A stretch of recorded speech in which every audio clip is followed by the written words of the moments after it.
Mula sa ayos plato ng hapagkainan hanggang sa Google plano ng pitaka. Alam nyo bang ang home economics ay hindi lang tungkol sa pagluluto at pananahit? Ito ay sining asyansya ng pagpapatakbo ng buhay, ang wika ng ating tahanan. Pero may malaking tanong kung home economics ba ang salamin ng ating pagka-Pilipino? Bakit marami pa ring mga konsepto ang ginagamitan natin ng wikang Ingles? Pero hindi na ngayon dahil tayo ang mag-uumpisa ng revolusyon sa wika. Sa vlog na ito, babasagin namin ang inyong kaalaman at ipapakilala namin ang mga bagong katawagan na gawa mismo ng aming grupo. Ito ang ating paglalakbay sa wika ng tahanan, kung saan ang bawat salita ay may saysay at ang bawat kaalaman ay lubos na kapaki-pakinabang. Handa na ba kayo? Tara na! Food plating or ayos plato. Hindi lang ito simpleng paglalagay. Ito ang sining ng visual appeal ng iyong pagkain sa hapagkainan. Sa home economics, ang ayos plato ay mahalaga dahil pinatataas nito ang perceived value ng pagkain. Ito ang ayos plato, ang unang aesthetic check sa ating tahanan.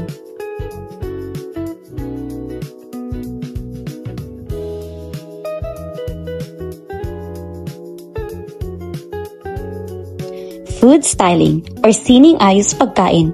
Kung ang ayos plato ay para sa bahay, ang sining ayos pagkain ay next level. Ito ang mas technical na pag-aayos para sa camera o media, kung saan ang mga detalye ay manipulated para maging perpekto. Dito natin ginagamit ang mga glycerin, food spray at tamang ilaw. Bahagi nito ang marketing at presentation skills na itinuturo sa home economics. Ipinapakita nito ang pagkain ay may sining na hindi lang natatapos sa lasa. Financial literacy or dunong pananalapi. Hindi lang ito pagkakaroon ng pera, kundi dunong na gamitin ito ng tama. Ang dunong pananalapi ay ang kaalaman at kakayahan na gumawa ng matalinong pagpapasya tungkol sa savings, investments at debt engagement. Ito ang nagpapalaya sa pamilya mula sa financial stress.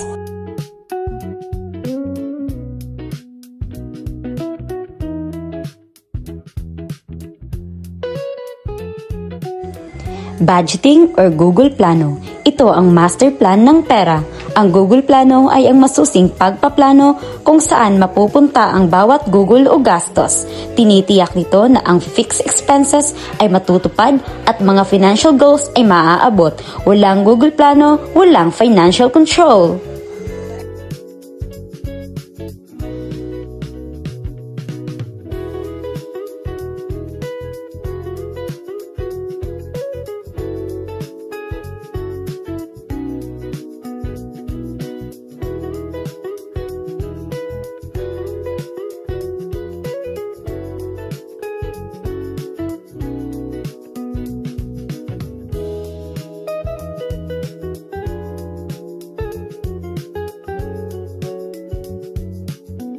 Quality control or tiyak kalidad. Ang tiyak kalidad ang standard ng home economics. Ito ang proseso ng pagtitiyak na ang mga produkto at serbisyo ng tahanan, pagkain, damit, management system ay nakakatugon sa pamantayan. Laging tiyak kalidad ang dapat nating standard sa lahat ng gawaing bahay.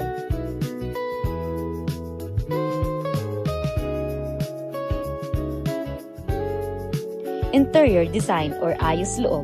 Ang ayos loob ay ang sining ng pagpapaganda at pag-oorganisa ng loob ng bahay.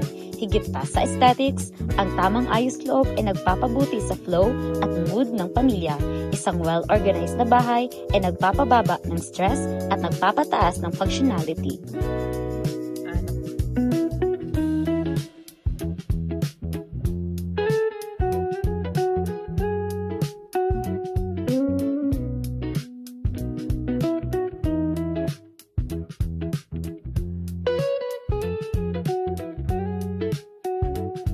Energy efficiency or liksing kuryente. Ito ay smart resource management. Ang liksing kuryente ay ang paggamit ng mas kaunting kuryente upang makagawa ng parehong output. Sa pamamagitan ng sustainability, malaking tipid sa Google Plano.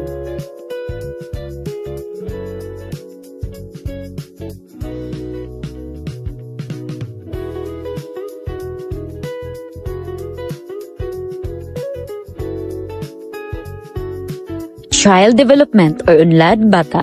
Ang unlad bata ay ang lubos na kapaki-pakinabang na pag-aaral sa pisikal, emosyonal at mental na paglaki ng bata. Ang pag-unawa sa developmental stages ay nagbibigay ng guidance sa mga magulang at caregivers sa paglikha ng nurturing environment, isang sentral na bahagi ng home economics.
Sous vide or lutong lubog.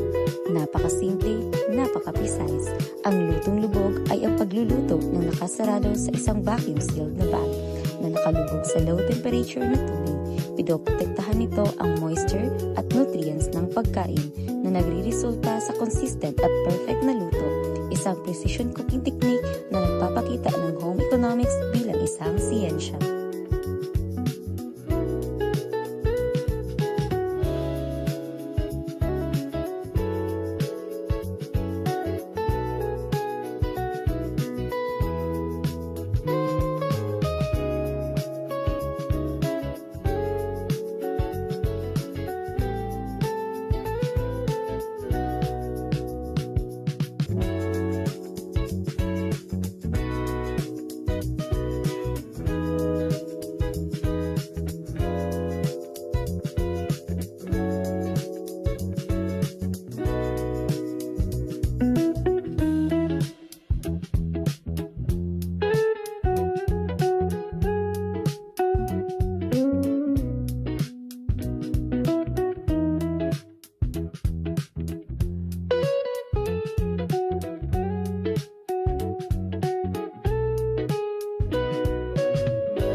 Convection oven or horno ikutan.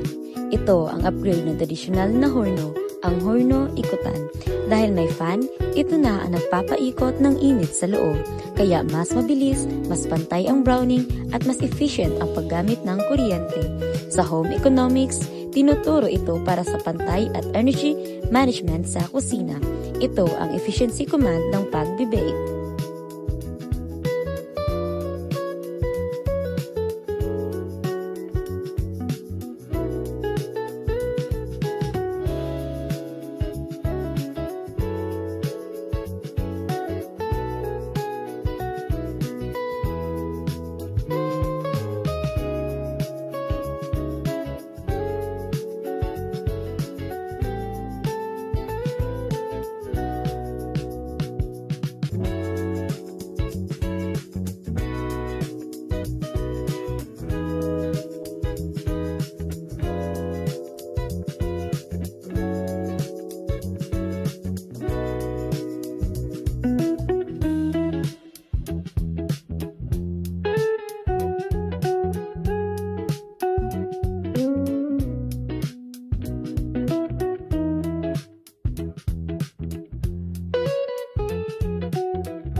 Best book or tahi husto, hindi ready to wear.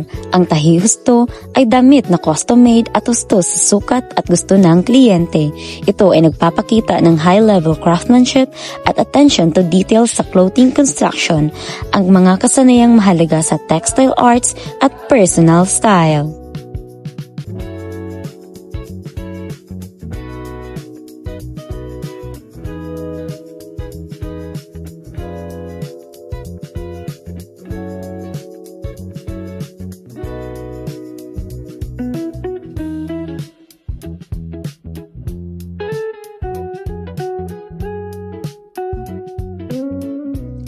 Upcycling, bago mula luma. Ito ang creative transformation ng basura sa mas mataas na kalidad na gamit. Sa halip na itapon, ginagamit natin ang luma o scrap materials para gumawa ng bago. Mula sa lumang maong na ginawang damit hanggang sa lumang tela na ginawang patchwork. Ito ang bago mula luma, ang eco-conscious na prinsipyo ng home economics.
Fabric drape o lundo ng tela.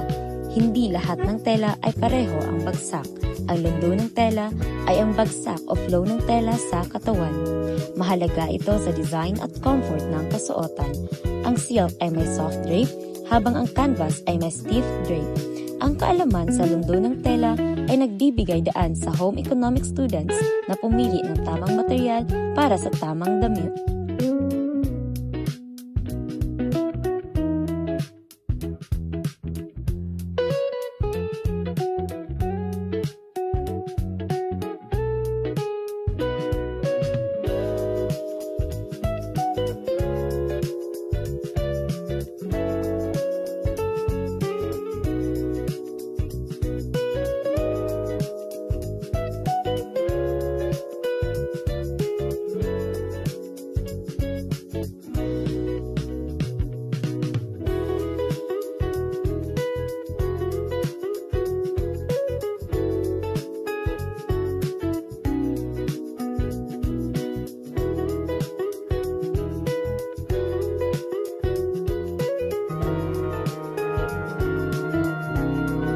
Let me hold you in my arms,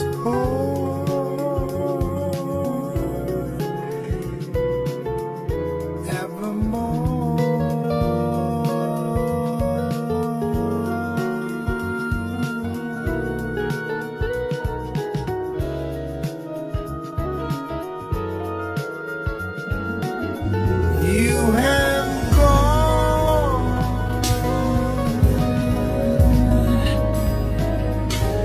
and made me such a fool.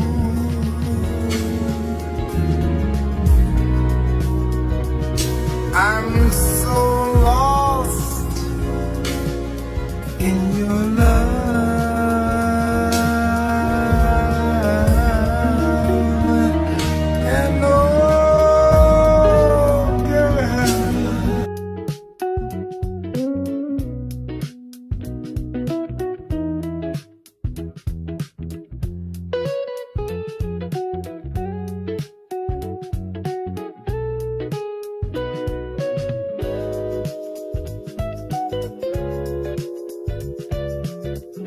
Stitch density or siksik ng tahi. Ito ang sukatan ng tiyak kalidad. Ang siksik ng tahi ay ang dami ng mga tahi sa isang pulgada. Kapag masiksik, mas matibay ang damit at mas mataas ang kalidad. Sa home economics, tinuturo ito bilang quality control check sa isang clothing production.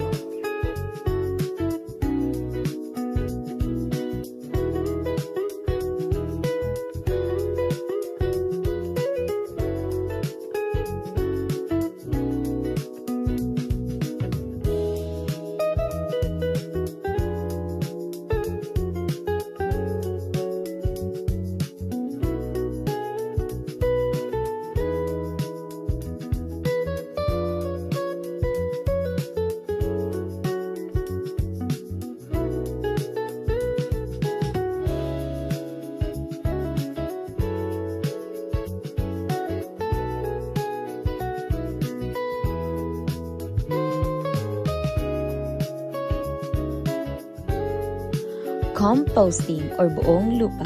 Ito ang sustainable na paraan para sa food waste. Ang buong lupa ay ang proseso ng decomposition ng organic na materyales upang gawing pataba o lupa. Ang kaalaman sa buong lupa ay nagpapakita ng malinaw na ebidensya ng proseso ng kaisipan sa resource management at pagiging eco-friendly ng tahanan.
Ergonomics or angkop kilos. Ito ang design at pag-aayos ng kagamitan sa bahay upang maging angkop sa ating kilos para maiwasan ang pilay at mapataas ang productivity. Sa home economics, mahalaga ang angkop kilos sa pag-ayos ng workstation o kusina para sa kalusugan at efficiency ng gumagamit.